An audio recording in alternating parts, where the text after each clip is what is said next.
Hello, everyone, and welcome to Concordia University's ForSpace. Thank you for joining us for today's event and workshop on demonstrating scholarly impact, evaluating excellence. To help situate you, we're streaming to YouTube live from ForSpace. We are located on unceded Indigenous lands in Chichage, Montreal. And at ForSpace, we work with our university community to mobilize knowledge by co-creating daily activities that examine research questions and projects that are in development here at the university. We're running today's event as a live stream Zoom meeting, so we welcome all comments and questions there via the chat, or if you like, turn on your microphone also. For those of you in the space, of course, if you want to participate, we'll get a microphone to you. But with that, it's very much my pleasure to hand it over to our Concordia University Research Chair in Equity, Diversity, Inclusion, and Science, Technology, Engineering, and Mathematics, leader of the EDI Research Lab, Tanya Tajmal. Tanya, over to you. Thank you. Thanks, Doug. Do you hear me? Does everyone hear me with the mic? Okay. Techniques, STEM. Hello, everyone. Welcome, everyone, to the kickoff event of the speaker series, Evaluating Excellence, Rethinking Academic Assessment. My name is Tanya Tajmal. I'm here, apparently the moderator of the session, and it's my great pleasure.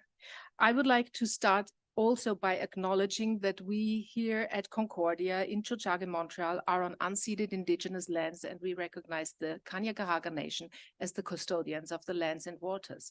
And by acknowledging the territory and the Kanien'kehá:ka people, we are also acknowledging the knowledges and the knowledge of the Kanien'kehá:ka people and of Indigenous peoples and their impact. And I think learning about alternative ways of academic assessment, as we will do today, is an important step, not the only, but one important step towards reducing systemic barriers that have excluded Indigenous peoples from academic careers. So what are the benefits of this workshop? You will go home, or likely back to your offices, with more clarity on impact, on international trends in reforming academic assessment, and you will have a trusted space here to discuss your challenges, to share your fears, and to discuss your needs. And you will have and meet fantastic people who will help you. The interactive workshop will walk the talk of impact. First, we'll briefly explore the evolving landscape of academic assessment and inclusive excellence. We will discuss the concept of impact, of societal impact, what it means for different disciplines, for the humanities, for social sciences, and for engineering and natural sciences, and for different academic career levels. Then we will explore how different scholarly activities can have multiple types of impacts by using the researcher impact framework. You will have an opportunity to explore impact narratives, to work on impact narratives hands-on, and identify strengths and potential improvements. The session will be concluded with an open plenary of how you feel about incorporating into impact, into rethinking academic excellence. What are the hopes? What are the fears with this agenda, and what support you may need to do this in future? It's now time to introduce the fantastic people who make all this happen and who will work with you today. First and foremost, I'm absolutely delighted to welcome our speaker today, Dr. Giovanna Lima. Welcome, Giovanna. Giovanna is Impact Project Officer at Erasmus University Rotterdam, the Netherlands, since 2022. In this role, she is delivering strategic approaches to fostering societal impact in research, education, and engagement. Prior to this, Giovanna served as a Trinity College Dublin's first research impact officer with the Trinity Long Room Hub Arts and Humanities Research Institute, developing the Researcher Impact Framework, a very impactful tool, I might say, which has been translated into Portuguese and French. Giovanna holds a PhD and Master's in Public Administration from the Sao Paulo School of Business Administration, and she was research consultant for The Economist Impact and held a number of senior public management roles for the City Hall of Sao Paulo. Thanks, Giovanna, for being here. She comes right from a fantastic panel at the CSPS conference and flew in from Europe. Thank you so much, Giovanna. Then I'd like to introduce Dr. Monica Mulrennan, who is joining us on Zoom. Hi, Monica. And who has a leading role in developing this series. Monica is Associate Vice President, Research Development and Outreach in the Office of the Vice President, Research and Graduate Studies. And on weekends and in her spare time, she is Professor in Department of Geography, Planning and Environment. She is the institutional lead on the Research Impact Pathways project and has worked closely with Holly and Eli and members of the Provo office in the organization of the speaker series. I'm very sorry that you cannot be here today. Let me also introduce Dominique Berube. No, is she here? Not yet. She planned to be here, but I think her schedule is simply too busy. Then we have Holly Nazar, Associate Advisor, Strategic and Institutional Research Initiatives at the Office of Research. Holly is working on institutional funding applications such as Canada Research Chairs. And she is also working on policy research on the changing research assessment landscape and on equity, diversity, inclusion. And I might say she is the mastermind behind the organization of this speaker series. Then we have Eli Friedland, who is Advisor, Institutional Equity and Recognition Initiatives in the Office of Research. He works with researchers at Concordia on implementing equity in their research designs and practices and on developing compelling impact narratives to showcase their work for external prizes and awards. Thank you all for making this important event happen. And now I will give the floor to Anne Whitelaw, Provo and Vice President Academic, for the official welcome address. Thank you, Tanya. And thank you to all of you for coming and participating in this really important event, and to all the organizers. I know how much time and effort it takes to put these things together, and this looks like a really fantastic day. And I'm sorry I won't be able to stay for very long to listen to what's going on, but I'm really looking forward to seeing what comes out of the workshop. So good afternoon, everyone. And if you couldn't tell, I am really delighted to kick off this first event in the speaker series, Evaluating Excellence, Rethinking Academic Assessment. This series is co-sponsored by the Provost Office and by the Office of the Vice President, Research and Graduate Studies, and it's intended as a platform for meaningful discussions on the changing landscape of inclusive excellence and academic assessment. Over the course of the series, we'll have the opportunity to hear from experts spanning different fields and jurisdictions who are at the forefront of transformative practices in these critical areas. The speaker series is a response to recommendations from the Working Group on the Impact of the Pandemic on Faculty and Librarians. This group, comprised of 10 faculty members and librarians from different disciplines and career stages, address the unique challenges faced by caregivers within our academic community. Their recommendations not only identified immediate measures to alleviate pandemic impacts, but also raised broader concerns of equity and inclusion in academic assessment. These concerns resonated at the time with existing institutional commitments undertaken by Concordia in relation to equity, diversity, and inclusion, and decolonizing curriculum and supporting Indigenous research. They also align with a broader transformational shift across and beyond Canada towards a more responsible and inclusive approach to academic assessment.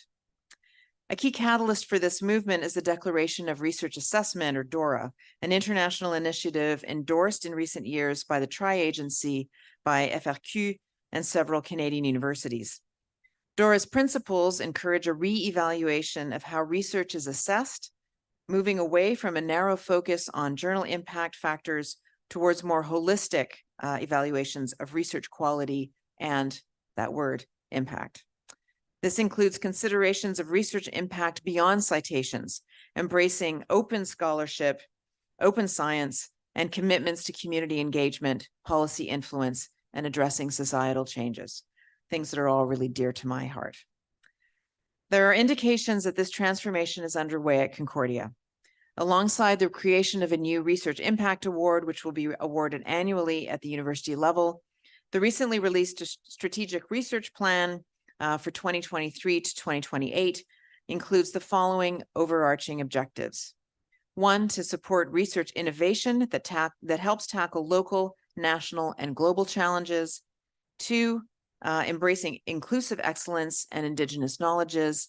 And 3, enhancing impact and engagement through academic, industrial, and community networks and partnerships.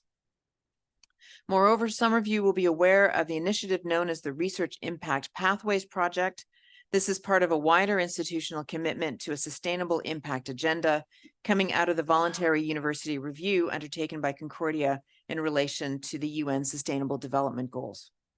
The Research Impact Pathways Project is intended to provide researchers with necessary support and training to amplify the impact of their work. Today, we have a wonderful opportunity to learn from Dr. Giovanna Lima in a hands-on workshop on demonstrating scholarly impact. 5 more events involving different formats are scheduled for the winter and spring of 2024. These will address key questions related to inclusive excellence, such as the challenges with traditional metric-based assessment, the relationship between open science practices and assessment reform, and how assessment reform can support decolonization, indigenization, inclusive excellence, and the well-being of academic workers. As we embark on this exciting speaker series, I encourage each of you to actively participate, engage in conversations, and contribute to the collective wisdom that will shape the journey towards inclusive academic assessment practices. And I want to linger a little bit on that last point, because I think the way that we are going to move forward institutionally is by having clearly defined goals, having clearly defined processes, and having the support and the impact of researchers as well as senior administration in being able to actually implement these kinds of these conditions. Because to me, ultimately, what I want to see as provost is creating the conditions for success for all of our university researchers and librarians. And I think the way to really move this forward is by developing an assessment process that focuses on impact and not necessarily on metrics that in some cases date from decades in the past. So I'm really looking forward to hearing the outcome of this session, but all of the sessions over the course of the speaker series, and I invite all of you to participate. So thank you very much and have a wonderful, wonderful workshop.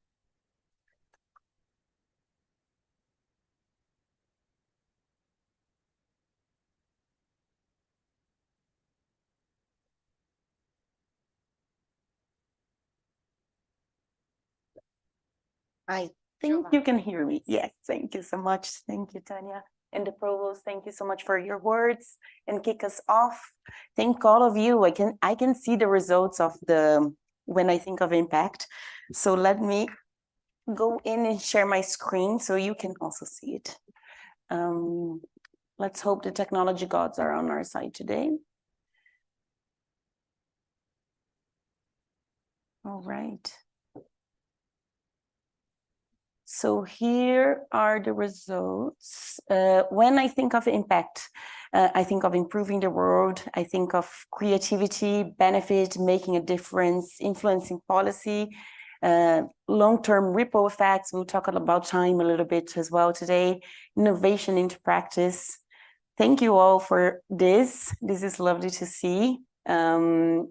But before we go into impact, and I'll move back to the PowerPoint presentation, we will think a little bit about what the provost was just saying about reforming research assessment, research and researcher, so both, I suppose, a little bit. Then we'll talk about, like Tanya already introduced us to understanding impact, evidencing impact, and then we go on to, as we promised, a hands-on activity, and then sharing the perspectives between ourselves. So I will ask you again to go to Mentimeter if I can, and this is a way to keep both our audiences together in this. We would love to hear from you. When it comes to rethinking scholarly assessment, have you thought about this? Do you know what it means? Do you engage with it? Are you an active participant and have you signed maybe one of the manifestos? So I will again switch my screen to the answers while you go in, and there we are. So maybe I will need to do this. So in the app, you also have it there, hopefully. And do tell me if you don't.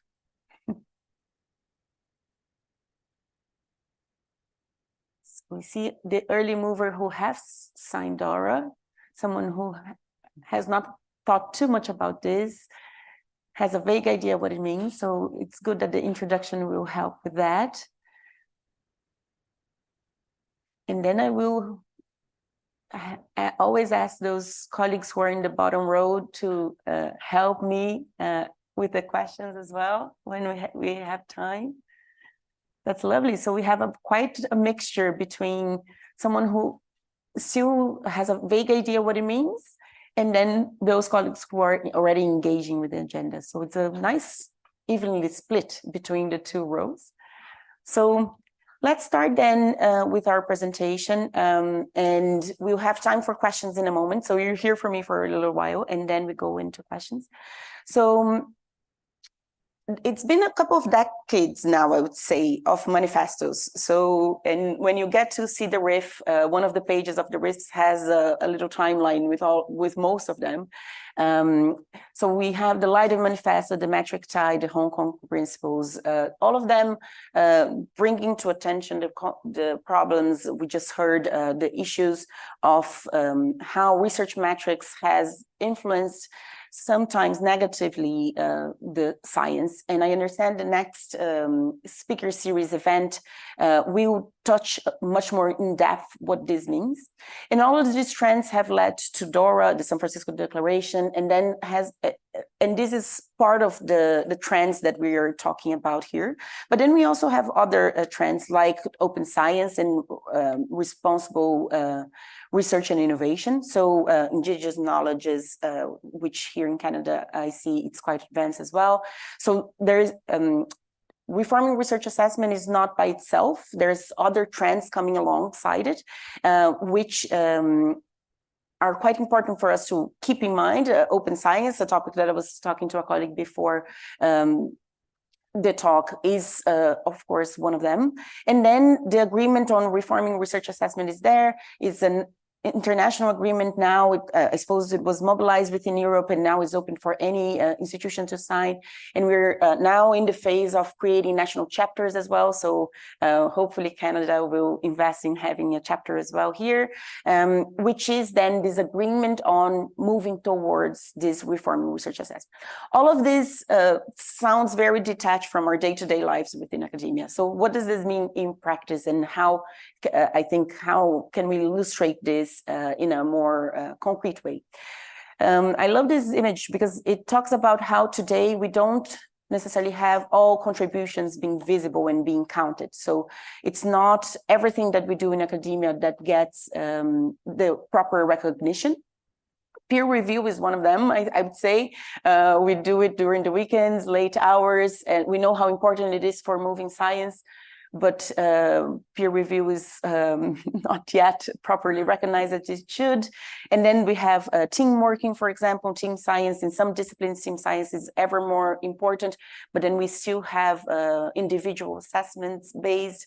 So all of this, all this trend is about increasing the visibility of contributions. Then promote inclusive indicators of success, like the provost just said. Not only citations matter, they do matter, but more scientific impacts matter as well. So collaboration, science communication, all of these activities that move science forward and move trust in science as well, which is a topic that's quite important nowadays. They all matter to science and to the concept of excellence, but today we're not there yet with including all of them. So I will,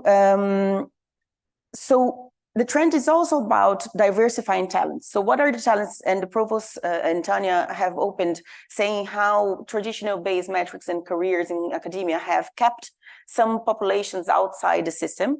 So it is also about diversifying and vitalizing career paths. Can we think of different paths, or does everyone need to follow the same old path that we've been following for maybe too long?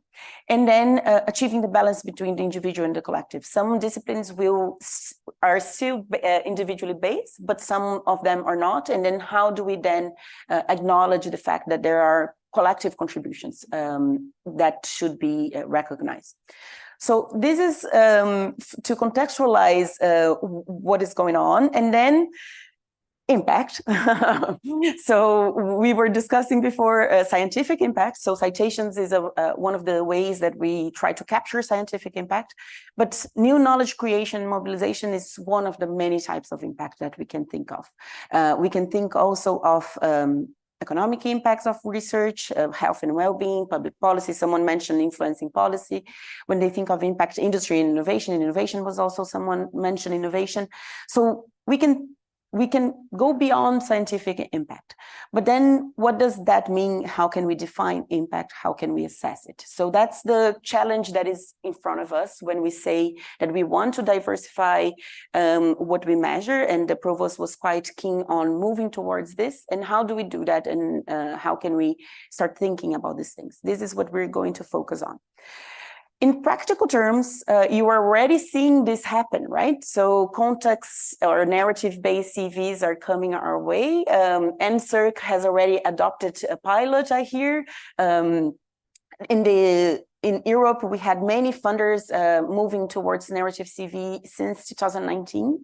There was a concerted effort by UKRI to join many funders in pilot initiatives. These pilots are now being evaluated as well. So we know already some of the challenges of having narrative CVs, and we'll discuss a little bit also what does a narrative CV mean and contains, and that's the exercise we're going to be doing. And then also impact statements and awards. So the provost also mentioned there is a new research impact award here, and then NSERC has an impact award, and now Eli needs to help write impact narratives for awards, and then of course for grant proposals as well. So we are seeing, so I'm not saying anything too new. You're already seeing impact come your way, but then we're creating this space to reflect what this means, how we can talk about it, how does it influence your day-to-day. Okay, so let's discuss more about understanding impact. This is an image that comes from my own university, Erasmus University Rotterdam, definition of our framework for understanding impact, which for us, impact is not something that is a third pillar. Some universities have called impact a third pillar or a third activity, or for us, actually, impact comes from all the scholarly activities we do within research, within education, and within engagement, pure engagement, and engaged research and engaged teaching. As a result of what we do. So this is not, so hopefully impact is not seen as an add-on. We need to discuss that as well. Right now, impact does feel like an add-on because for a long time, research has not been thought as a long cycle of research. For now, we have research that ends at the publication stage. So not necessarily exploiting the results and communicating those results and mobilizing that new knowledge or the systematization of knowledge. So impact can be seen as the benefits that we create with our scholarly activities. We will focus more today on research impact, but you can also think about that to your teaching. And I suppose at the individual level, most of us will do both, and then you can leverage some initiatives from one to the other. So I would hope at the individual level, you can benefit from your impact in research and to education as well. But so the same with the definition of excellence, and our panel was about defining excellence. The same goes to defining impact. So if you go to the internet and define research impact or define societal impact, you see many definitions. You see that there is about the measurable contribution to changes in the world, you will see that people will define either scientific or societal impact. There's maybe this divide as well.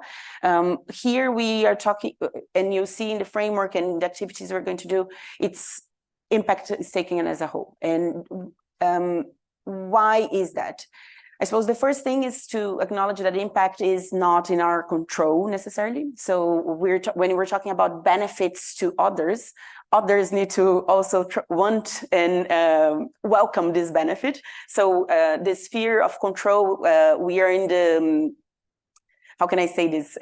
We can control the activities we do to foster and maximize impact, but we can't control the fact that the impact will or not happen. We can control that we are going to testify in Congress, for instance, but we can control what then the Congress will do with the evidence that we're bringing them.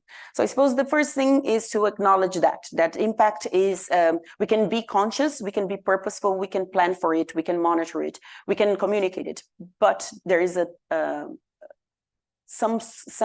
there's still some sense of uncontrollability of impact. So it's still there is a word in English that escapes me now.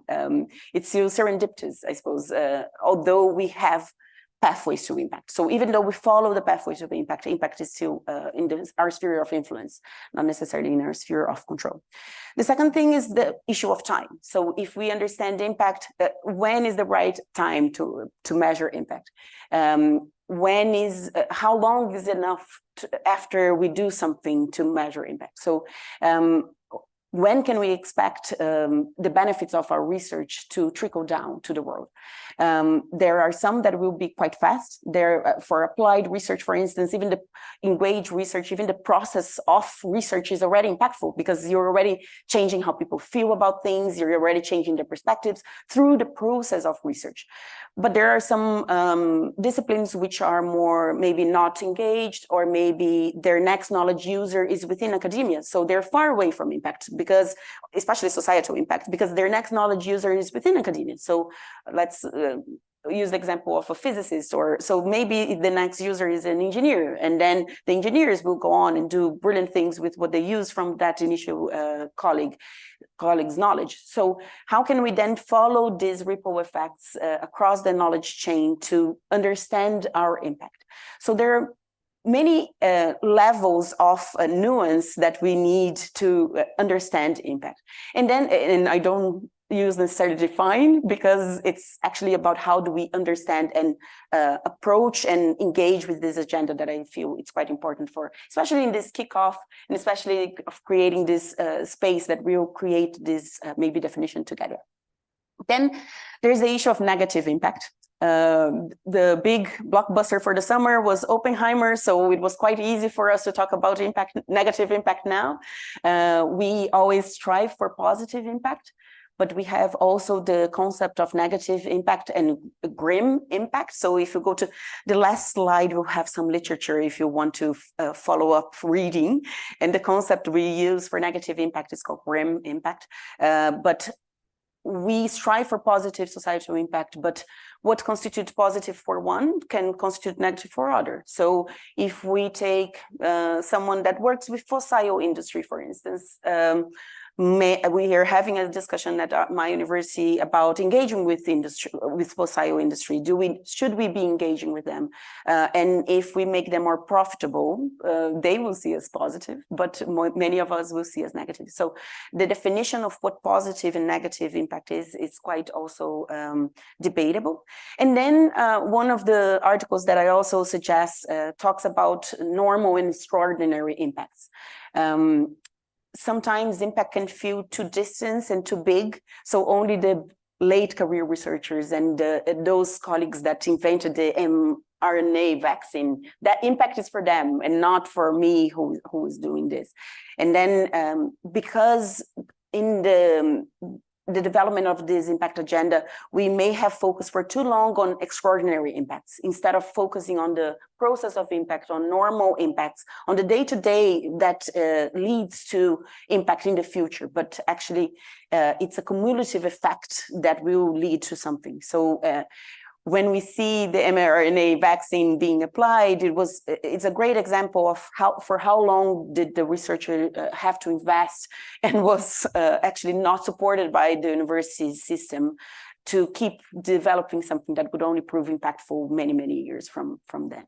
So that's why assessing and defining impact is so hard, because there's so much nuance and so much complexity around it.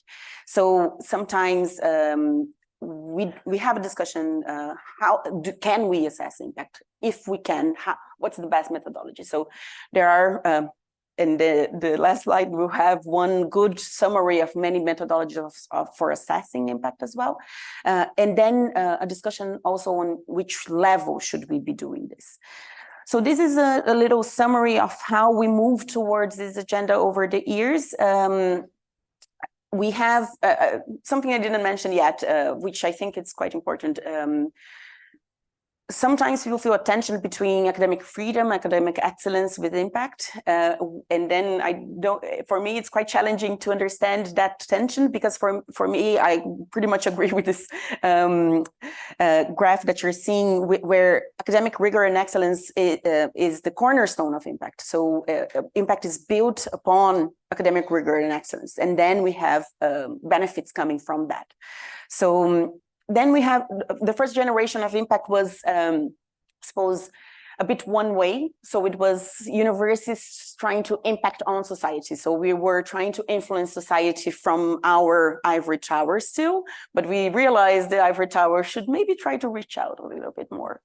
Then we have the second generation that we were trying to then co-create more, because we realized that actually the knowledge we're creating is a bit too detached from society. It's a bit too far away. And now we were seeking legitimacy and value from this co-creation. And then some of us and some institutions and some colleagues are already in this generation 3, which is what this paper that this image comes from talks about, which is seeking transformational change and understanding that we in the university are part of a bigger knowledge ecosystem. So knowledge is not only created within the walls of universities, it's actually created across society. And then, of course, indigenous knowledge come to my mind.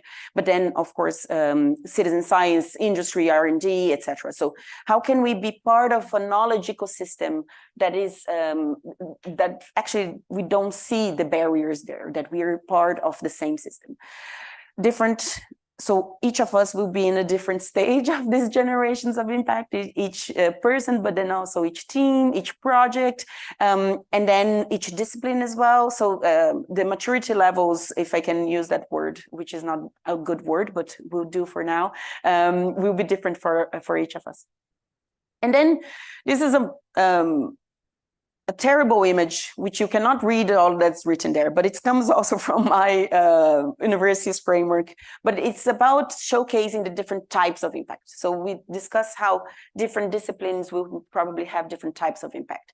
So when in Trinity, I was working with colleagues in the arts and humanities, and the concept of impact was quite foreign, because when you think of impact, you think of applications of some kind, or capacity building, or instrumental types of impact. Whereas for arts and humanities, conceptual impacts are much more important. So the arts and humanities talk about how we see the world, how we understand ourselves, how we behave. So the arts and humanities will be much more on conceptual and cultural types of impact most of the time. Of course, they will have enhanced connectivity as one of the types of impact that they can work on, but the different people in different disciplines can and should strive for different types of impact. And we need to be careful as institutional colleagues to recognize this multiplicity and to allow for the multiplicity to happen. So for a very long time, knowledge transfer offices and commercialization was the preferred pathway to impact. And that is great for some disciplines, and that is a measure of impact for a lot of disciplines, of course, but that also leaves some disciplines and some types of research behind. So we are fostering now different types of impact.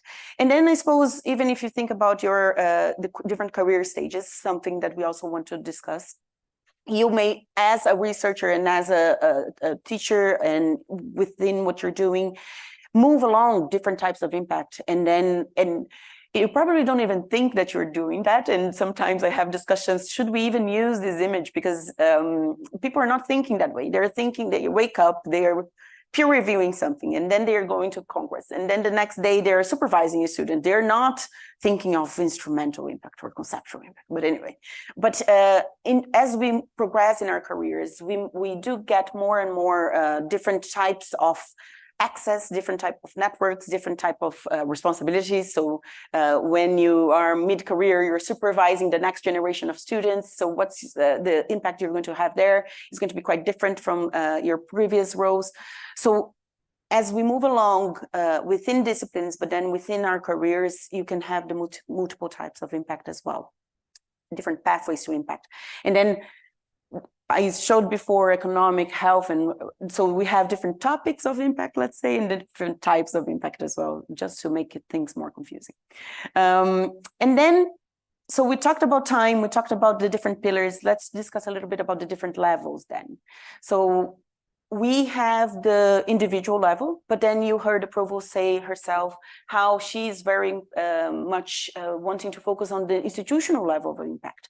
So we have this cube that we work with within my team at Erasmus that helps us think where in the cube we are. So you see, we have the three pillars of the three missions of the university: education, research, and engagement. And then we have time. So are we talking about planning for impact? So it's before it happens. Is it during? So are we monitoring impact, or is it after? Are we assessing impact? So these are the two dimensions, and then the third dimension of the level. So what should be considered at the individual level? What should be actually done at the project level? And then what can be and should be done at the organization, maybe department level, maybe institute level, or what should be done at the university level? And then, of course, we can go national and international as well. So, for instance, COARA, the Reforming Research Assessment, is an international movement. But then here in Canada, and we have the program that's called Recognition and Rewards in the Netherlands, that's at the national level, for instance. So that's the sort of we can think of understanding, defining, measuring, assessing in all these different parts of the cube, which is, again, just some more complexity for us. Today, what we are doing, we are thinking of the individual level, and we're thinking after. So we're looking back in time, and we're going to work in communicating impact at the individual level. And then we are focusing on research. So that's where all of this complexity will be now, we'll narrow it down so we can have some hands-on talks. But then I would hope that in the end, when we're sharing our last half an hour together, we can also discuss other parts of the cube if that's your interest, because we're here to co-create this together. We've been mentioning this publication for a while now. So this is the Researcher Impact Framework. It's the result of what I'm going to take a look at the time to see if I'm not running over. Okay, I'm good still. This is a publication from the pilot that we ran in Trinity about research impact. We had Research Impact Canada. Thank you for doing the French version. Je ne sais pas si c'est possible de faire the download through the QR code. So hopefully those are available for you. We only have some print copies of the English version, but this is the distillation of the work we've been doing with colleagues that were going for promotions, fellowships, writing narrative CV. So we try to distill all the knowledge that we had in these one-on-one interactions and put together on this framework. So you have the opportunity to go through it, but I'm going to talk a little bit now how it comes about. So we feel researchers are really good at talking about what they do. So it's easy. I publish a book. I chair a committee. I supervise a student. But impact is about the so what. Impact is about the benefit, is about what happens next. So each of these scholarly activities, they are actually not done for the sake of them, but they're just for the sake of what comes next. So what we try to do with the framework is help you move, you and the people you support, because of course we have colleagues here that are in professional staff like myself, move from activities to the outcomes of the activities. So let's take, for instance, publishing. And when I click next, a lot of text will come up, so I will refrain from clicking next. When we're publishing, we're actually supporting the development of our disciplines. We are moving knowledge forward. We are benefiting society, hopefully, as well. When we are supervising students, we're not just supervising students. We are creating the next generation of researchers in our disciplines. So there we are. So we are a contribution to the progress of knowledge, the formation of disciplines. So each activity, we can attach a different outcome to it. We can think of, okay, so what? I'm blogging. What am I doing with blogging? I'm actually trying to create awareness of the issue that I'm blogging about. So the activity is blogging. So it's fine for us to say, I have published a blog. And then we are always asking a very, let's say, not nice question. So what? You published a blog. Oh, well, that led to a better understanding. But then how can I prove that led to a better understanding? And that's where the evidence comes about. So then you need to evidence what you're trying to explain and not necessarily evaluate or assess. It's a construction of a narrative that will then try to evidence the impact. And this is where contribution and attribution analysis comes in. And there is a nice article about this. And this is where we need to be constructing a narrative that someone who is careful reader and a critical thinker will agree. Okay, so you went to Congress and then you provided this advice, and then Congress from this option moved to this option. Can we prove for certain that if you had not gone, that wouldn't happen? It's hard. The contrafactual is hard. However, we can construct the narrative in a way that, yes, we can say that impact comes from that pathway that we follow. So this is what you have in the document. It will try to help you do. So we have split it in 4 impact areas, and then we have some outcome statements that are connected to each of these areas, and I'll go through the areas as well. But then we are trying to help from the scholarly activity to have the evidence, and then where will you find this evidence? And then we have a list of sources. Then it's time to create an impact narrative for you as an individual researcher. So we have a little formula for what the impact narrative should look like. We weren't sure if formulas are good, but at the same time, this shifting landscape, it's not easy on anyone. So maybe a formula will help for now. And then hopefully you make it your own. So you say, maybe I will start with this and start with that. So we have the role played by the researcher. Who benefits? So if we're benefiting, who is that we're benefiting? How they're benefiting? When that benefit occurs? What are the evidence points that you can point to? And then, of course, values, all underpinned by the shared values you have with your audience. We were very bold, I suppose, when we created this, because we did it very agnostically. So it's not for any of the disciplines. It's not for any of the career stages, which is, of course, not good, because then you'll see things there like, I don't know, patient involvement, and you're an arts person and you're like, why would I even consider patient involvement? So of course, it's not a one-to-one match. It's for you to, oh yeah, sure. I understand where they're going with this. I have some inspiration, and then apply to your own discipline and in your own context. So that's why on the left-hand side, there is this little how to use the document, which is first you need to know why you're writing an impact narrative, who you're writing it for, because then that changes the language, that changes the preferred outcomes that you want to showcase, that changes basically everything, who you're writing for.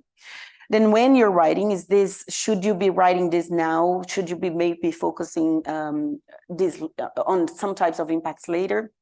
What? And then we help you with the what and the how.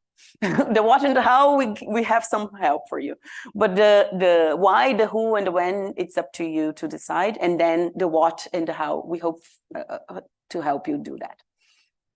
So the 4 impact areas, the first one is generation of knowledge. The second one is development of individuals and collaborations. So this is how it looks like. So the impact area is development of individuals. Then we have the outcomes. So when you're talking about developing individuals, you can be talking about how you're enhancing research capacity, how you're attracting and retaining talent in Canada because you're bringing in PhDs from other countries, or you can talk about the international relations that you have. So the outcomes associated with each of these activities you can expand on that. We have some outcomes just to illustrate, and then the same with activities. So if we're talking about development of individuals collaborations, what are the typical activities that connect with this impact area? The impact areas come from, I don't know if I have this slide. So it comes from the main narrative CV we have in Europe, which comes from the UKRI and the Royal Society. It's called Resume for Researchers. So it's development of generation of knowledge, development of individual collaborations, contributions to science, and then contributions to society. So those are the 4 impact areas, and you have a similar little table like that for each of the areas. And then the little formula for the narrative. A lot of the resistance that narrative CV got was around people saying it's storytelling and whoever tells the best story wins. And it's actually an English exercise or whichever language you are, rather than an impact narrative. So I love this quote, the term narrative CV suggests that storytelling is key, but the focus of the NWO, which is the funder at the Netherlands, is on substantiation and evidence while providing flexibility. So the evidence bit is quite important. So it's not only about boasting and saying that you did all of this. You actually have to show not proof, because proof it's really hard, but evidence points that connect those that the narrative you create. So to help you do that, we created a little database. It's not a database, it's an Excel thing you can download, and then to help people monitor their impact. So when you go to write a narrative CV, you need to talk about all your teaching. Are you going for promotion? You need to go to all your teaching, all your supervisions, all your public profiles. So we created an Excel sheet that you can download for free, and then you can change it as you want to help you. Okay, what should I be thinking about here? What do I need to track? And then you see there are citations. Citations at the article level are still used. They are not to be completely, especially in this transition period. There is still people who will, even though we say not to use some sort of metrics, they will still Google you and try to find your Google Scholar. So it's good to keep your Google Scholar updated. It's good to keep all of those metrics in place, especially during this transition. So we are quite careful with the duty of care we have to, especially for early career researchers with this transition. So we have this database, and there's a second database for research projects, but I don't have it here. But you'll receive the slides and all the links will be there. But it is also about storytelling. So it's not only storytelling, but what we had was already a list of bullet points of evidence points, right? We already had the publication list. And that, so it's maybe we were in the arrange part with the old CVs we have, and now we're moving towards the little house. And I love this little image, and it lives in Reddit. And the comments in Reddit, I don't usually read comments online. It's not something I take much pleasure doing. But the comments in this thread are great because they say, but there are a lot of yellows in the bricks, and I don't see yellows in the house. Is the story you're creating needing yellow? If not, don't add yellow. The same goes for the floor. So you don't see a floor in the pile of data, but you see it in the story. You cannot create from your brain, but you should reach out to someone. So you don't have a floor for your house, and you need a floor for your house. So maybe we email the person who organized the conference, said, look, I'm putting together this thing. That conference was amazing. There were so many people there. Can you give me a couple of stats of that conference that I was speaking at? So you ask for the piece of data you don't have. So it's hard. It's time consuming. That's why we have the little spreadsheet to help. there's different methods to do this. There's Evernote, there is putting everything on a folder, like printing emails, and then of course respecting people's privacy and asking them if you can mention their email in what you're doing. But it's also about storytelling, how you're going to narrate this with the data you have and with the data you will acquire to tell this story. This is where I stop and ask if we have questions about all of this that we have discussed so far. And I think we're good for time. So we have 15 minutes to discuss. We have someone with the mic. We have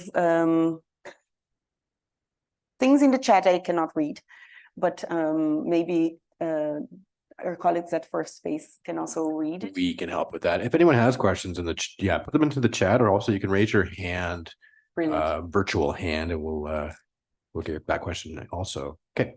Hi. Thanks so much. I guess my question has to do with how impact stands to change over time. I mean, certainly we see funders make very editorial choices and evolve their programs over the programs of the early 2000s are not the programs that people are applying for today, or most of them aren't.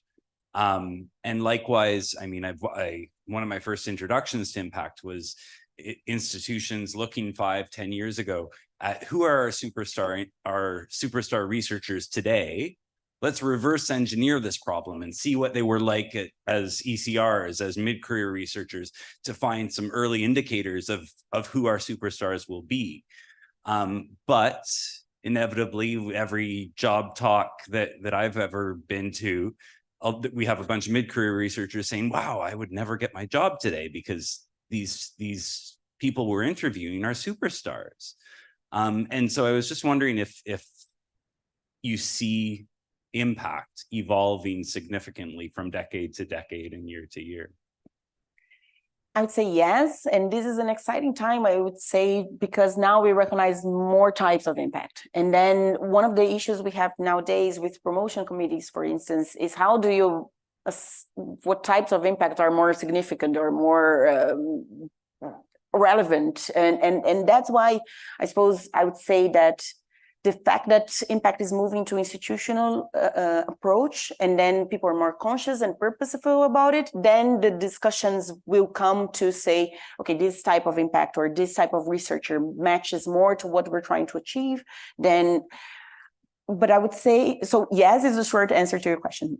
We have moved along far. We have in the past privileged certain types of impact. We have privileged patents. We even in awards and rankings, the Nobel Prizes, etc. So we have been biased for a long time.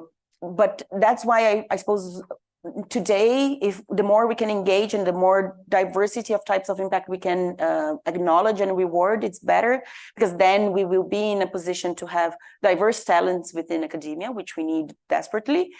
We will have healthier careers, hopefully, because your talents will be recognized and you'll be and then we will have also, we are discussing a lot in the Netherlands, lateral career moves. So for a while, we can invest a lot in this type of activity, but then maybe I want to explore more, maybe you are more a policy impact type of person and you want to explore more public speaking, and then you have different criteria for being assessed because you want to spend more time doing something different. So I don't know that we're there yet. I think we're still building a lot of these building blocks in terms of how can we create, and then the five-legged sheep, right? We don't want everyone doing everything. So that's why we always say that impact is a team sport. So hopefully you have, even for the arts and humanities, which have maybe more individual research styles, you have around you a support system of knowledge mobilization, of science communicators within the university system that will support you in playing impact as a team sport. Because if we were to land impact on the back of the researcher, then we would ask them to be excellent teachers, excellent researchers, and then excellent in impact. And then the pressure is we're just adding even more pressure in a career that is over metrified. We are, when compared to other careers, we may be doing it too much. So I don't know if that answers your question. Yeah, thank you. Can you, yes, so the people Okay. can hear you. Yeah, I'm thinking about this impact as a team sport thing, and as the outgoing acting director of Milieu and current acting director of TAG, I'm thinking a lot about our annual reports, which we go through great lengths to publish. So what happens when everybody who's a Milieu scholar hands you the TAG annual report and says, here's my income, here's my impact statement for the year? Like, do you need something beyond that, or like, when is enough enough? Like, when because it's one thing to say we're interested in collective statements of impact, but if we have to do that and this kind of elaborate narrative CV on top of that, like how are you going to assess that? I would say with impact, we always go to what you're trying to achieve. So if you go to any of maybe Eli's trainings or on planning for impact, or I don't know who does some of the training here for planning for impact and putting in proposals, for instance, we always do the theory of change. We try to backtrack from your intention. So for me, enough is enough when you showcase what you're trying to showcase. So you shouldn't overdo impact. You shouldn't have all types of impacts and all, but that's why one of the first questions is the who when you're using the framework, because if you're putting together an annual report that will go to maybe your donors, maybe the type of impacts you want to showcase are different than from your staff, and maybe you want to, so who the stories you're telling and the data you're using should be different. And you would hope that your partners, for instance, are also receiving this annual report, and you want them to keep engaging with you and keep partnering and say, look, oh my God, we did great things together, and I want to keep doing great things together.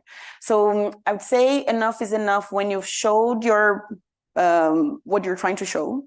And in terms of team and individual, I think that's where we're it's the hardest part for now, because we're still much based in individual assessment in careers.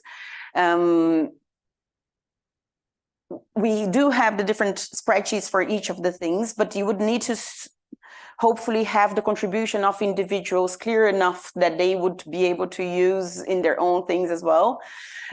We unfortunately in the Western societies, and we have this problem with collective backgrounds of using I, so I did this, I did that. And even it's a gendered language as well, because most of women will use we did this, the team I led did this, or even using the I led is weird for most of us. So I don't know if that helps thinking about this. So putting together something at the institute level that makes sense for the institute, doesn't overdo for individuals, but then supporting your individuals when they are going through any kind of grant or that they're writing or whatever, to provide then institute level evidence that they can be supported. So this interplay between collective and individual. Does that help? A little bit. It suggests maybe that we should be actively rethinking how we write those reports so that some boilerplate text emerges out of it that people can use. Yes. And then thinking about the time issue. So it may be that you need to monitor for longer and then come back to a story that this story is not either mature enough or it's not had the effects that we expected, but then maybe a year or two from now it will. So thank you. I think my question is about those yellow blocks, in the sense that it's fun to be in a room with so many different careers, and I am a basic research scientist, and I think impact is so important, but the way we often think about it undervalues that like basic curiosity, science for like understanding something fundamentally new. And maybe all those yellow blocks are inside providing the structure. And so I sort of across your presentation, I saw ways that an emphasis on impact doesn't undervalue that curiosity, because I think we're limited if all we ever do is apply what we know. And so how do we balance that big, scary question that might come into an MRI or an mRNA vaccine while still keeping an eye on making sure that it could be impactful? Because you just don't know if you're doing science because you're just profoundly curious. I love the question. Thank you so much. And I suppose I did my PhD because I was curious. I didn't necessarily think it was too much about it. I was like, oh, this is great. I suppose the first thing to say is that it's impact come especially in the Netherlands, and what we call productive interactions, and it's a view of impact as process, not as result. So I would say, even when you're doing curiosity-driven research, and this challenge-based research and curiosity-driven research is another tension that we're seeing now. But the impact is for everyone and for all disciplines and for all activities. So we don't see a tension, because even for curiosity-driven research has the potential to have impact as much as any other type of research. So let's leave that to the side, and then try to find impact in all of the activities, and not just maybe on the research output, on the publication. Maybe it's in your data sets, for instance, or maybe it's in the supervision. So the scholarly life is so rich that, and you see it, so that's why for us it's important that the narrative CV actually allows you to tell the story of your curiosity leading to great things. So your value is being respected, because you value curiosity, you value basic research and excellence and rigor and reproducibility and all of that comes with science. And then you can say, yes, and this curiosity leads me to do these things. And then that's why for us, the contextual CV is actually much more forgiving of some disciplines, for the arts, not only for pure physicists or mathematicians, but also the artists, for instance, so that are intrinsically motivated and curious and have tons of impact, but at the same time are not motivated from the outside, they are motivated from the inside. So I hope that helps. Yeah, thanks.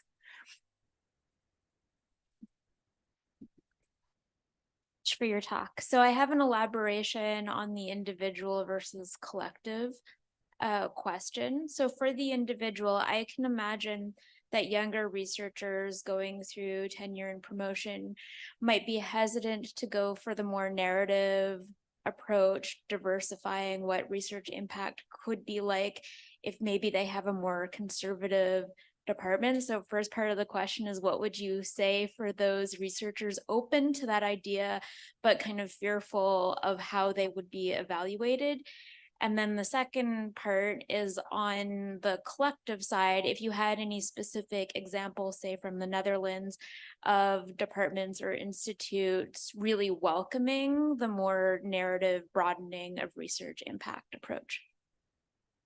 Thank you for the question. I think, yes, the duty of care with the early career researchers, and I suppose also the mid-career researchers who are in the middle of the crossfire between challenge-driven, and curiosity-driven, and scientific impact and societal impact, etc. So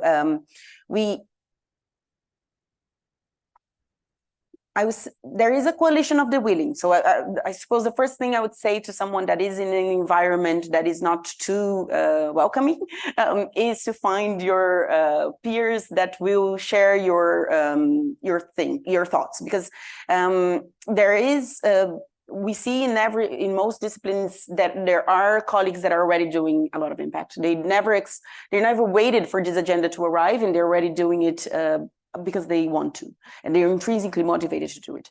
So I would say the first thing is try to find your allies. The second thing is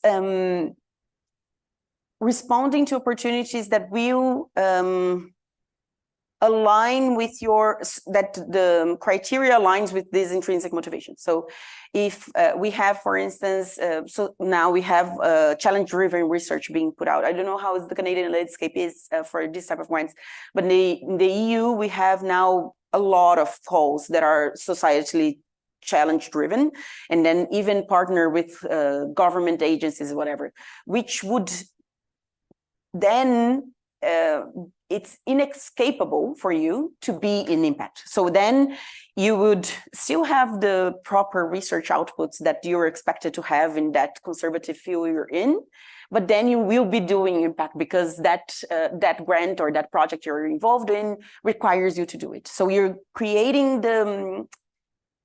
let's say, formal incentives that you should be, because when, especially in conservative spaces, the amount of money you bring is one of the main qualifiers of excellence, right? So you will be bringing money, but then you'll be bringing money that is associated with your values of creating societal impact. So as an early career researcher, that would be, I suppose, a strategy. And then I suppose so inter and transdisciplinarity and open science are trends alongside impact that are quite big. And interdisciplinary environments will be those ones that are also very conducive to impact, and open science as well. With open science you're planting the seeds of impact. Unfortunately, open science for too long, I think, is synonymous of open access and not, as you know well, as the broad conception of open science and being open to the public and being inclusive of other knowledges, etc. But if you were to, as an individual in a conservative field, start publishing open science, for instance, or moving towards inter and transdisciplinarity, that would give you the scientific, you would still be quite rooted in the scientific field, but then being more conducive to impact, because we know inter and transdisciplinarity will be in topics that are more conducive to impact, that will be in activities that are more conducive, that are, the motivation is also there for impact. Does that help? Thanks. Yeah, I have one question here. So thank you so much for the presentation about the narrative series. It's a good idea. I mean, I appreciate the beautiful idea, not just looking at some numbers, but looking at more in the details and stuff. But whenever we use a series, it's also related to evaluation, right? We use our series to find a job. We use a series to apply for grant, for award and stuff. So I'm a little bit worried about the evaluation part in terms of that, because if you go, I mean, if I come back to that, the storytelling and the Lego stuff. So one side is the yellow disappear in the house, maybe inside, but on the other hand, it's like some of the blocks suddenly be that many of the blue, let's say. But then suddenly there's so many blues over there. So I mean, storytelling is good, but on the other hand, it's very hard to evaluate. As you also said, that there may not be even, it will be even difficult to prove whether some of the impact you're saying is right or really exists. So my question is like, how do you think to prevent, let's say in the future, maybe all of us, because we're doing storytelling, then we just tell story. We don't do actual work anymore, and then just tell story. I mean, it's very easy just to tell story, but then, but there is certainly a balance I feel that it should be made, right? Otherwise, in a sense, some people did nothing, but then tell very good story, then they get a job, while the other person did very hard work, but they're stuck at, so like telling story, then they didn't get the job. So how do you what is the idea behind to mandate this kind of stuff? Thank you. Thank you for the question. I think that is the part of the responsibility that when we're working with assessment committees and promotion committees, etc., that we are evaluating someone through narrative and not evaluating narratives. So that is a difference between what you're reading and what's behind what you're reading. So when you're reading for, we keep using interdisciplinarity because it's something I adore. So when you're reading someone tell they are interdisciplinary, they need to you need to see how they're actually respecting and acknowledging other knowledge. They're developing new methodologies, etc. So if you just tell a beautiful story that you are working with this person and not showing the results of it or the process of it, then we would hope that the assessment committees and it's the same community, right? It's the same people who are submitting the CVs are reading the CVs, because it's all the academic, it's in the hands of the academic community to do both. So we would hope that when we are working now on putting together these guidance notes for assessment committees, that we would see the evidence behind it. So it would be a hollow story if the data is not there. So we are, and I must say that I wish everyone thought it was easy to tell a story. So we created the riff also because people found it really hard to tell their stories, because they are like, what do I say? How do I say? When do I say? Where do I put which example? And that's, so I hope that everyone also feels it's easy to tell a story, but that doesn't mean that they're not working really hard. The story is about showcasing who you are as an individual, your passion, your curiosity, your why you're doing these things that you're doing, and then the benefits of doing the things you're doing. So the narrative opens space for you to be more you than only the outputs that you create. So that's why it then focuses more on the process of your supervision of all of your scholarly activities, and not just on the numbers that you put out. So the number of supervised students doesn't tell you the process of supervising the students, what you learn from supervising the students, what they learned, where they are today. So that's so we would hope that that's not true. And people like myself who work in impact are trying really hard that is not true. That actually when we're putting together this, and it's quite challenging to describe what are you looking for in the narrative. So we have promotion criteria that are more inclusive now. So we say in terms of outputs, but then in terms of activities as well. And then we need to translate that into how we're going to read that, what is going to be said, and then how do you evaluate. So it's not an easy thing to do, but we are doing it, and we want to prevent what you described. So I hope we're not, but please keep asking those questions, because we are moving from the known to the unknown, which we can create new unintended consequences. The people who created the GIF 50 years ago were not planning the GIF to be used to assess individuals. We're not but there we are. So we need to be quite careful in this transition to keep asking the questions and keep preventing these unintended consequences. I think we are on time. Do we move on, or do you have questions for me as well? I see you. Yes. Yes, absolutely. Does it work, or does she need to turn it on? Oh, okay.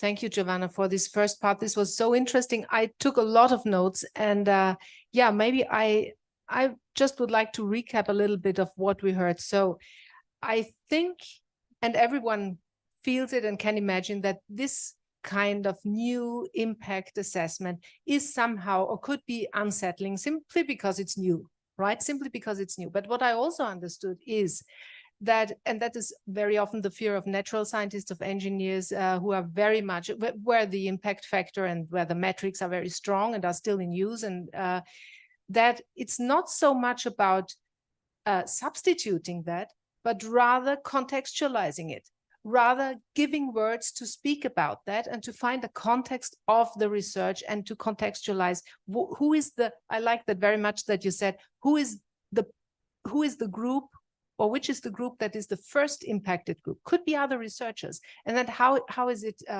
going, and how is it multiplying? So I think that's very interesting. The second thing that I'm personally also thinking about, simply when it comes to equity, diversity, inclusion, and the acceleration of science. Researchers are not used, and also graduate students, to report failures. The big question, so how are we dealing with that? And especially in the natural sciences and in engineering fields, you have an experiment, you are running this experiment over years, and you probably don't get the data that you are expecting for this paper that you promised to FRQ or to NSERC or whatever. So wouldn't it be nice to use this impact framework, or what do you see, to also change the culture of how we deal with failures, because also failures have an impact, and other researchers can learn from the failures, because they simply will not duplicate them. You know, they can avoid them. So this is a huge impact, which is a taboo. Nobody is speaking about it. So I think that would be something that would be interesting to discuss further. Then I echo the concerns that you shared with the fundamental research.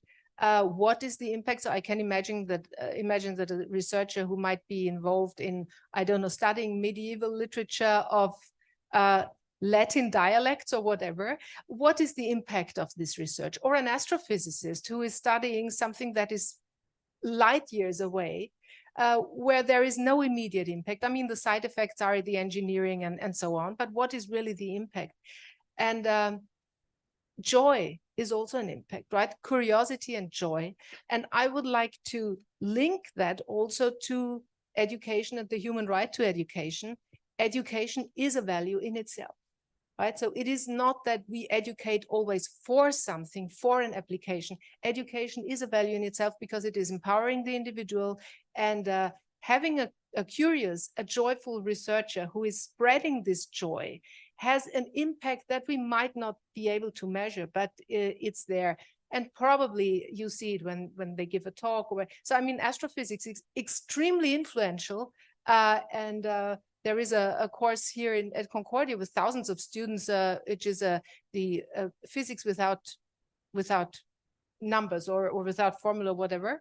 I mean, the impact is simply having a joy in that, right?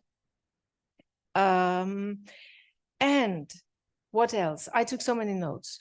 That was also a very good question, or let's say uncertainty or a concern.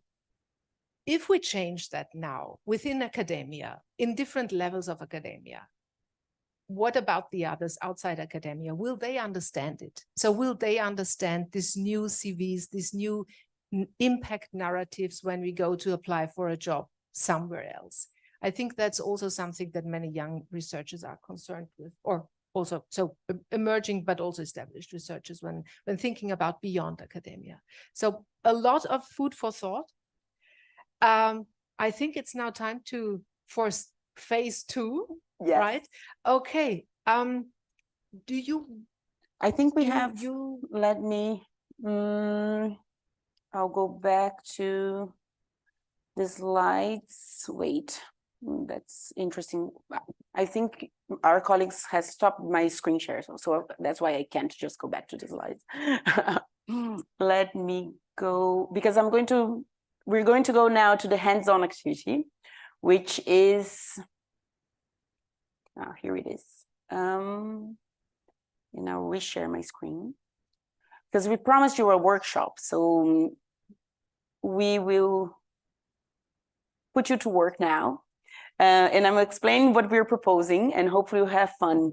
Joy and fun is a great thing for us to have now.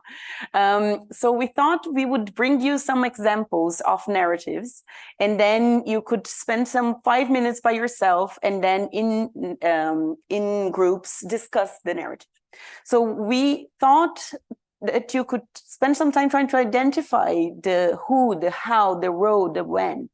And I'll walk you through a little bit of how we see a narrative being composed, and then we give you the examples. So you've already heard a lot of how to use and what we're proposing.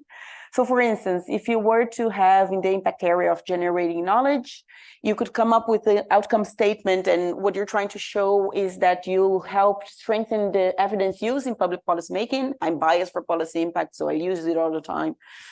And then which activities do you have? And then you choose a couple of activities that you have, and then you find the relevant reach use data, and then you compose your narrative. So that's how we envision the narrative to be built if you need help to build one, or if you're very good at storytelling, then you don't need it.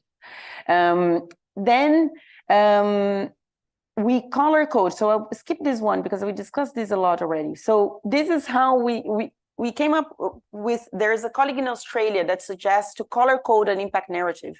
And we stole this idea for this type of session that we have, where we are trying to show how to put every piece together. So if you're not like the colleague who is really good at storytelling, maybe this helps. So with the goal of generating knowledge, or with, you can go straight to the outcome statement, to help strengthen the evidence used in policymaking. I've coordinated a cross-sectoral transdisciplinary team, so your values are coming through, over the past 10 years. So taking a longitudinal approach, and when that happened, which resulted in a track record that demonstrates my ambition to inform policymaking. And then this includes publishing in open access journals, including this, which have been used by policymakers. So you see the evidence coming in. And then they say it's co-created with this partner, so you're showcasing your collaborations. So that's how you're putting everything together. We hope that this is the sort of approach that would help you or that you can help people do if you're in a supporting role like I am, to put these things together. So we are going to give you 2 narratives, but you only have to do one, and you can choose which one you're going to do. So that what we're proposing for the next half an hour, we will take 5 minutes to examine an example of someone writing a narrative CV for an NSERC grant proposal. So the example is real, but it's anonymized, so hopefully you don't know who it is. Can you identify the structures that make this example? Can you find the who and the how and the benefit?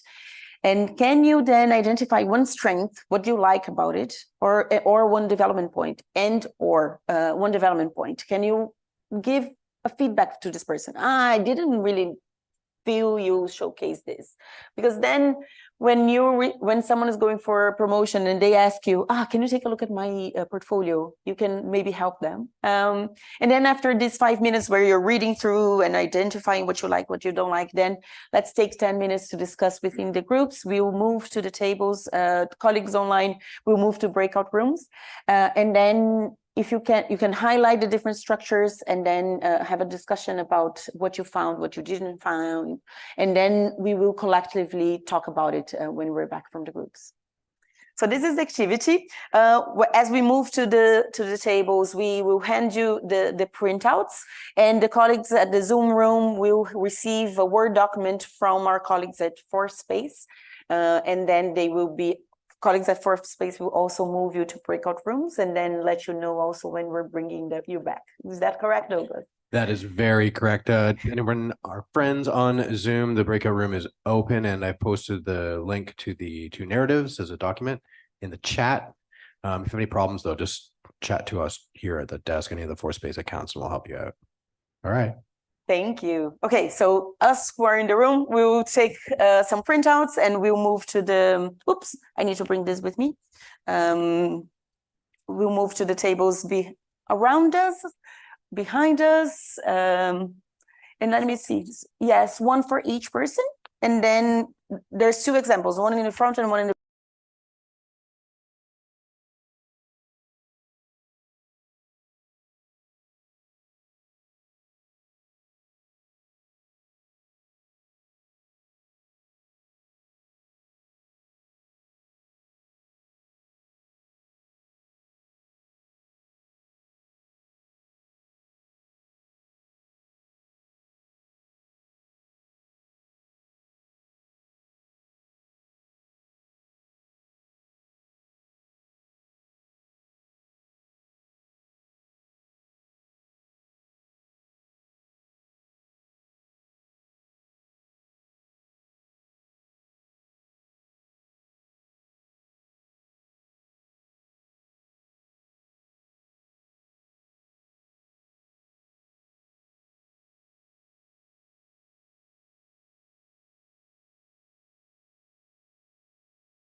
the next portion of the event. So can I have everyone finish what you're doing and then move on over and we'll reconvene. Thank you. Thank you.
It's all one person.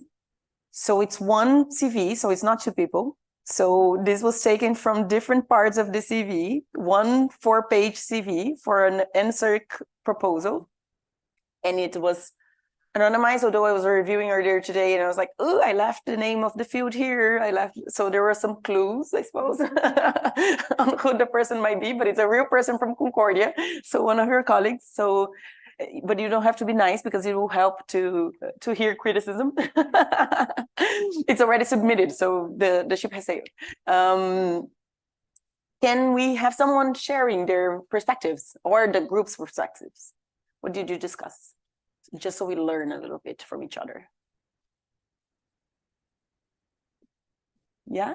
I'll be brief. Not kind of off topic. We're on the broad topic. We got a little off topic, but we were broadly on point. And I think one of the things we thought was this felt like your sort of normal bullet point CV pushed into sentences, like without sort of the interpretation and contextualizing we might necessarily expect. Mm-hmm. Thank you. So you would have more whys and more so what's more. Holly. Okay, so I didn't notice this either, but we were saying, well, we think number one did a better job than this number two person. But even number one, like I was saying to you, maybe could have talked more about impact in terms of the so what, like you said. So there was great evidence and it was very clear, but then, if you introduce a new method in your field, maybe you could talk about what that enabled, that new method, other research or other discoveries or outcomes. Thank you. Anyone else wants to jump into cold water? It's warm, right? It's not too cold. Then we can move on. We thought to have now a conversation about is this a good way forward? What can we gain from adding impact into scholarly assessment? But then also what could we lose? And what would you need? So that's what we thought would be a nice, I suppose, to kick off our conversation. Because I know myself, for me, it's hard because I'm biased. I think there's a lot to gain. But I try to, when we were speaking before, to show the nuance and complexity. So there may be a lot to lose as well. So what are you thinking about when you hear these things?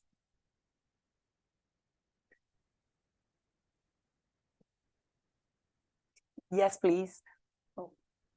Well, I'll be really short. I think sometimes university rankings come into the discussion. So I don't know if there's any way to reconcile it or if you have to decide we're not going to do that. And I know maybe you can, if we have time, share some experiences from the Netherlands about university rankings. Thank you.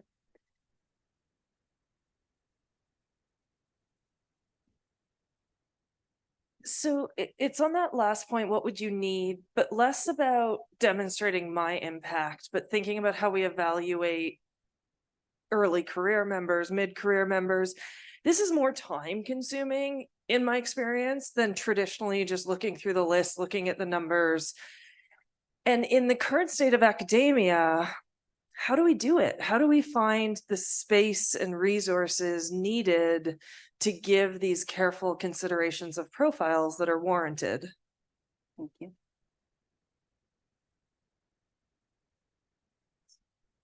I was just wondering if, I think this is great that we're doing this, but it seems to me another kind of new form of mainstreaming scholarly assessment, research excellence, research evaluation. And this is the new normal that we are now going to be doing.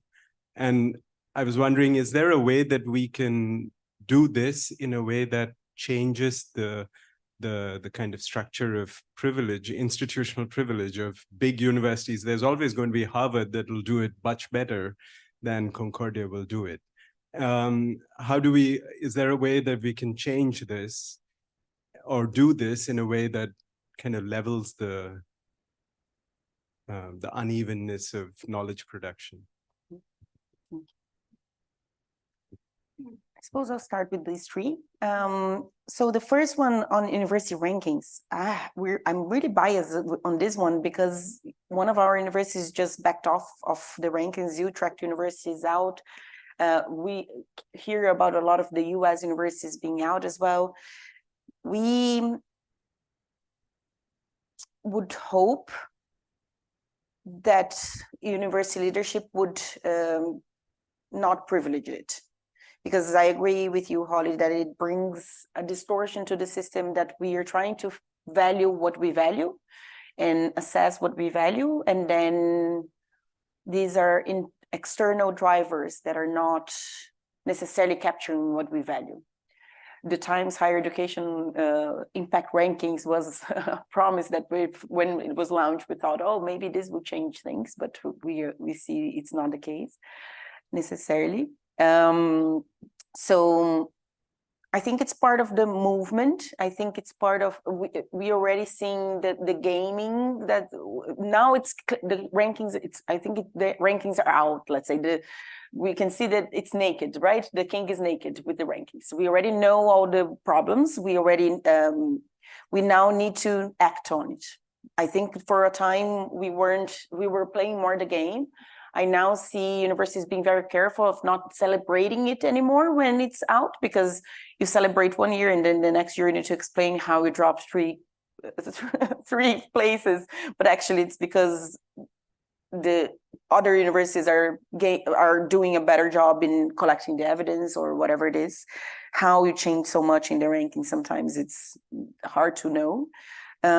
So it's part of the culture change, I would say. So I think every time I hear the word rankings, I say, but that's not what's driving us, is it? So I think if we all can remember what we're trying to do, and that helps. Then how do we move towards a system that takes more time and takes more resources, and we need space to do it? Especially during this transition, it will take more time. We hope that after your second or third go, you have an easier time of copying and pasting and knowing what to adapt and where to adapt, because you do need to make it relevant to the specific thing you're going after. So for instance, for grant proposals, you need to connect your most significant contributions to that specific project. It's not your most significant in the wild, let's say. if you want to put a compelling case forward, we would recommend to make it specific to that project. And then the order of contributions, for instance, may change. What you highlight of the contribution may change depending on the type of grant. So it's hard for me not to implicate the universities here on people like myself and Eli and maybe Holly in terms of we need to create the space and the resources. So, and the RIF is an example of a type of resource, but then then the supports. And I suppose the message from the provost I heard is that Concordia is investing in this. So that's what I hear. And then the new normal. What I see is that societal impact is a way forward for a different normal, because societal impact is about relevancy beyond the game between universities. It's about relevancy also to the communities we're living in, the stakeholders we connect to, the benefits we create. So I would hope that the new normal actually says that Concordia is the best at what it's do because it's so connected to the local community, because it's bringing value to Canada as a whole, because it's sharing its knowledge with the indigenous communities, because so it helps bring other value measures, let's say. I love to use KVIs instead of KPIs. So it's key value indicators instead of key performance indicators, because we should be focusing on what we value. And then if what we value is being a civic university, for instance, it's a discussion we're having now. What is our role within the city we are part of? How can we be responsible in our procurement, etc.? So that's the sort of thing that there is no it's Quebec and Montreal and Canada. You can't compare it to the Netherlands or to Rotterdam. Or we do have post-industrial cities network, for instance, and we can exchange knowledge, and but we are each unique to our own contexts and to our strengths. So I would hope that the move to impact would help with that as well, to create a new normal that we value what our contribution is, not only what other academic institutions are doing and how we win this rat race, which only we are running. And then how can society understand that what we're doing is actually to their benefit and to the benefit of us all, instead of benefiting this competition we're in or the ranking institutions. Maybe I like this question very much. Maybe I can also comment on that. So I think when it's really, I understand it like that. Of course, the more resources a university has, the better all these statements and all these narratives will be, because you simply can hire people who are writing narratives for the researchers if it's necessary, right? And this might also happen. I think this could happen. I think the responsibility and the accountability of the agencies and of these, let's say, the upper level of research assessment should not be underestimated. They need to monitor this process. They need to monitor if now, surprisingly, the best narratives come from the elite universities, right? So I think there needs to be a kind of a monitor process, because always when it comes down to language, to using keywords, buzzwords, whatever, of course they are immediately incorporated. We hear about diversity washing, we hear about greenwashing, right? So that happens, but it needs to be monitored. And so there is also responsibility of the agencies who are now requesting this new kind of impact presentation and impact assessment. And another aspect that I was briefly talking with Eli is also, and also with you, when it comes to language, right? We know at Concordia in the engineering faculty, we have most of the faculty members are English second language speakers or non-English native speakers. Of course, somebody who has a very high language proficiency in English can write a better narrative. So who will help those people, would there be an option to accept narratives written in other languages, or where are the resources to support these researchers? So in the end, we have to look at, again, who will benefit from that, who will have the biggest benefit, the greatest benefit, and who will be at risk, or who will have to invest much more time than other people to produce or provide a good narrative. And that is something that the university has to think about, right? Because this would be a barrier as well. I like the key value indicators. We were thinking of asking you as well, from your perspective, either as a student or professional staff or a researcher or all those hats that we all have, if you could tell us one takeaway from today, what would that be? So we were thinking if that's a question that we could get some answers from you. So we learn with you and from this experience today. What are you taking with you from this conversation and this exercise? Maybe it's too soon to ask that question, but I'm surprised that you already wanted now, but yes, we can do that. I'm taking a look at the time, and we have Okay. 5 minutes to 2:30, so that's why I moved. But I'm sorry for that. No, absolutely not. It's just so nice being here with you, and Yes, with all and we will stay, and we will officially Yeah. close at 2:30. But then we have half an hour to just chat amongst ourselves. So we'll officially close, but then we're here still. Yes, please, Kristen. Sorry, I always take up too much space. The breadth of impact, like maybe it's because I came in a little bit ambivalent and concerned that we just talk about translating science and applying what we already knew. But seeing the 3 pillars and the time scale and thinking about it as an iterative process, I found both reassuring and enlightening that I have been thinking about impact at a way too small level. Thank you. And yet you didn't feel that it's too much, which could have been. No, opposite. Really reassuring. So that was the feedback of the researcher, right? And that's from a researcher. Thank you. This is actually taking someone else's idea, I'm not sure who mentioned it, but that in focusing upon impact as a process by which you work to generate impact, it also increases transparency into the research process, which I think helps solve a lot of other issues that are happening right now. And I think it also then opens up this room for acknowledging that spectacular results might be rare or that failure might be common, and that those things can be reported in a way that maybe would have been hidden in the past. Again, improving research and kind of, I guess, impact in general. Thank you. And we didn't come back to the point on failure, which we can do.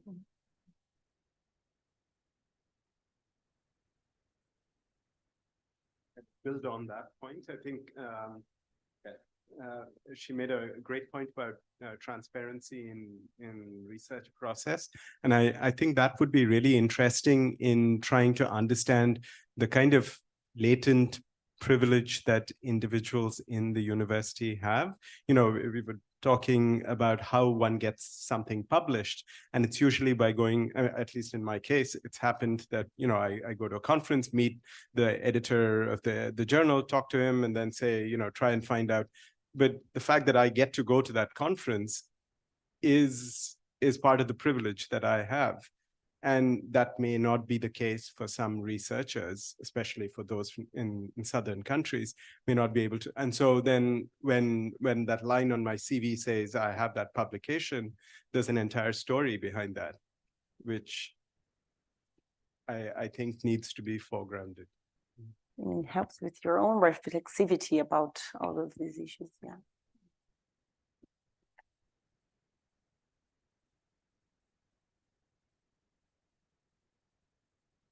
Guess I will leave wondering about some of the challenges to this change in philosophy. So one of them that is concerning to me is the new measures that we use to assess impact. And as we were talking about a number of attendees to a conference, blogging, that was an example you used. And there was also a mention of alt metrics, such as number of views, downloads, an article gets, yeah. I was wondering, isn't there a risk of conflating quality with popularity? And because we all agree that impact factors are not a proxy for quality, but are these new measures really a proxy for quality, which is ultimately what matters, right? Yeah. That's a great point.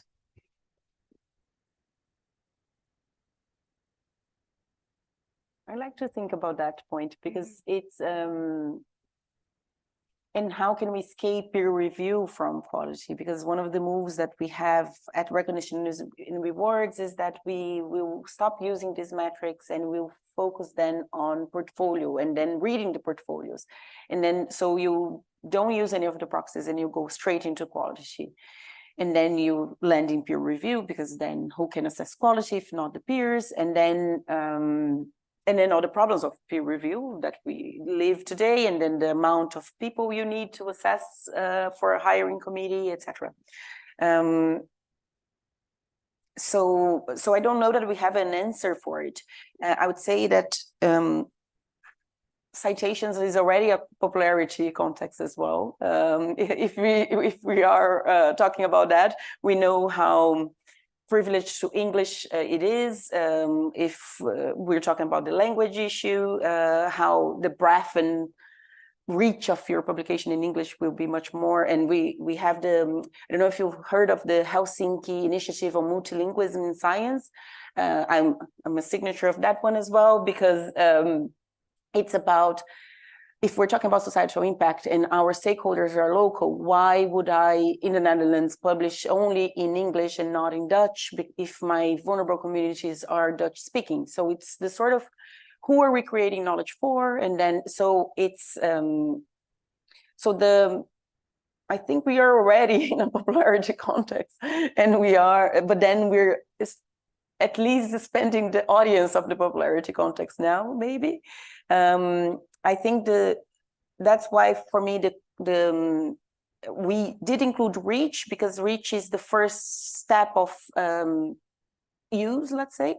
And for a long time, you only have reach indicators. So you only have the numbers who downloaded, but the people who actually use whatever you produce, it will take longer time. So especially for when you're either early career or it's quite soon since you published whatever you did, or put something out in the world, then using reach indicators at least indicate some sort of, this is relevant. This may be relevant, and then hopefully use indicators will prove that it's relevant. But for you to have the use indicators, sometimes it takes a longer time, and for some things you won't know. So that's one of the things as well. A lot of the researchers we supported during when we were that led to the production of the RIF didn't know and didn't necessarily care. So they would say, "Oh yeah, I was in a documentary," and I would say, "Yeah, that's amazing. When did it show the documentary, or how many people viewed it?" They had no idea. So like, okay, so could we email the editor? And they would say, and then the numbers were like, I don't know, 400,000 views or whatever. So do we know if people changed their minds when watching the documentary? Probably we'll never know. But at least we know it reached 400 people. And we can say that and then hope that that's a proxy, a bad proxy of doing something that matters. So I think we're still in the proxy stage. I don't know that we arrived in the ideal world, let's say. And I don't know what will be the ideal world. We had that question in our panel on rethinking research excellence. What's the ideal world? That's a hard question as well.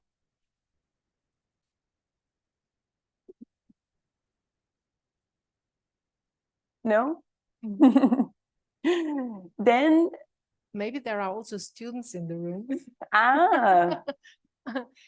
We don't want to put anyone in the spotlight. No, but just because they are at the beginning, at the beginning of their yes. academic career, and it would simply be interesting to know what is that from your perspective, or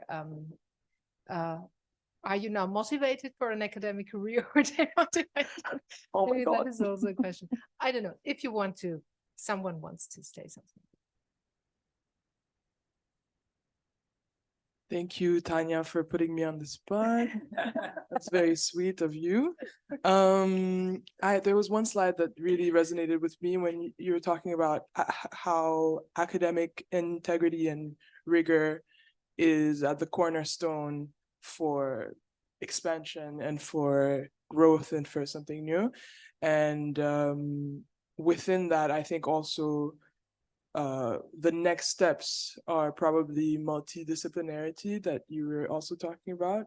So that very resonated with me. And I think that's what's gonna motivate me to know that maybe the world that I'm contributing to now and the world that I will contribute to later is one that's more complex and more nuanced, but with a cornerstone that, you know, that has metrics that we can understand and we can value. I'm an engineer myself, so that's very important to me, you know?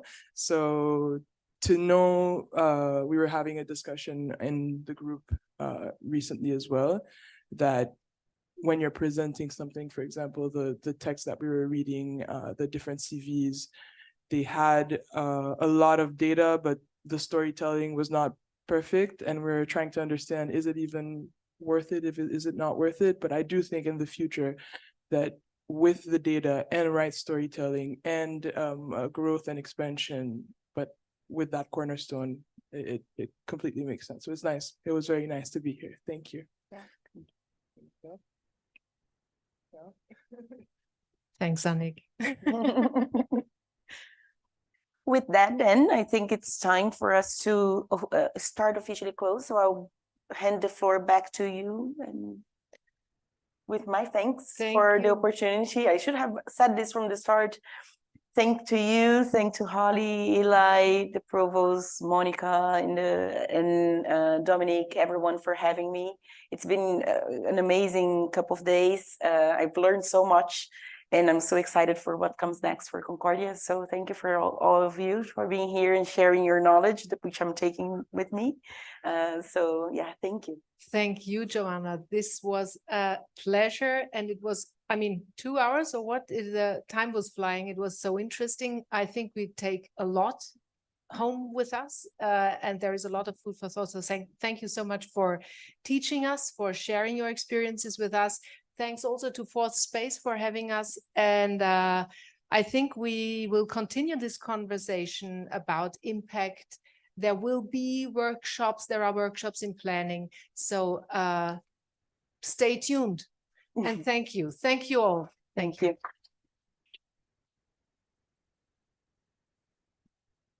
Yeah, thank you everyone for coming in. We're just to let you know on Zoom and live stream, etc. We're going to be closing that up, but this conversation is already available on our YouTube channel if you'd like to visit it there. Okay, everyone, have a great afternoon. Thanks again. Thank you, Douglas.